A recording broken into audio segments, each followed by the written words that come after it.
અડાજણ વિસ્તારમાં ગંગેશ્વર મહાદેવ મંદિર નજીક ભગવાન રામની પ્રાણ પ્રતિષ્ઠાને લઈને ભવ્ય આયોજન કરાયું હતું। સુરતમાં દિવાળીની જેમ દીપોત્સવ ઉજવવામાં આવ્યો હતો। શ્રી રામ યુવક મંડળ દ્વારા મહાઆરતી યોજાઈ હતી। અડાજણ વિસ્તારમાં ગંગેશ્વર મહાદેવ મંદિર નજીક ભગવાન રામની પ્રાણ પ્રતિષ્ઠાને લઈને ભવ્ય આયોજન કરાયું હતું।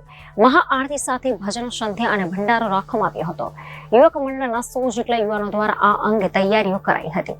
આ કાર્યક્રમમાં મોટી સંખ્યામાં લોકો જોડાયા હતા। આજે જ અયોધ્યામાં ભગવાન રામની પ્રાણ પ્રતિષ્ઠા કરાઈ હતી। તે બીજ પ્રતિકૃતિ અહીં દર્શનાર્થે મૂકવામાં આવી હતી।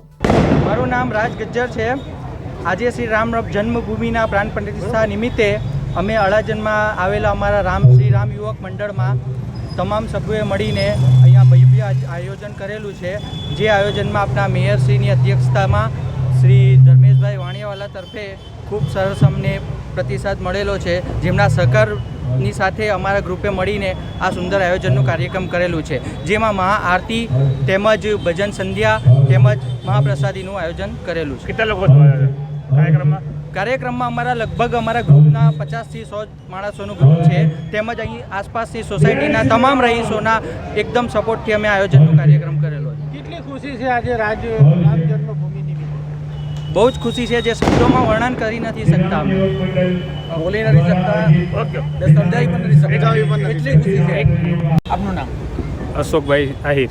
અશોકભાઈ, કઈ રીતનું સોસાયટીમાં આયોજન છે અને દિવાળી જેવો માહોલ?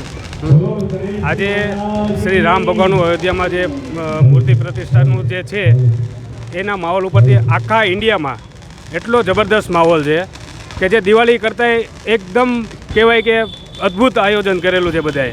અને અમારી સોસાયટીમાં આજે રામ યુવક મંડળ છે, તો રામ યુવક મંડળમાં આજે ભંડારો રાખેલો છે। અને બીજું પ્લસ કે અમારા આખા ગ્રુપને બધું ગણપતિનું હોય ત્યારે છે, બીજું કોઈ અનાથ આશ્રમનું હોય કે કંઈ બી સેવાકીય કાર્યક્રમ હોય તો અમારા રામ મંડળવાળા છે તો બધા જ બહુ સરખી રીતે આયોજન કરે છે અને બધાનો સાથ સહકાર બહુ સારો છે। Reporter Arvind Rathod, Janadesh news, Surat.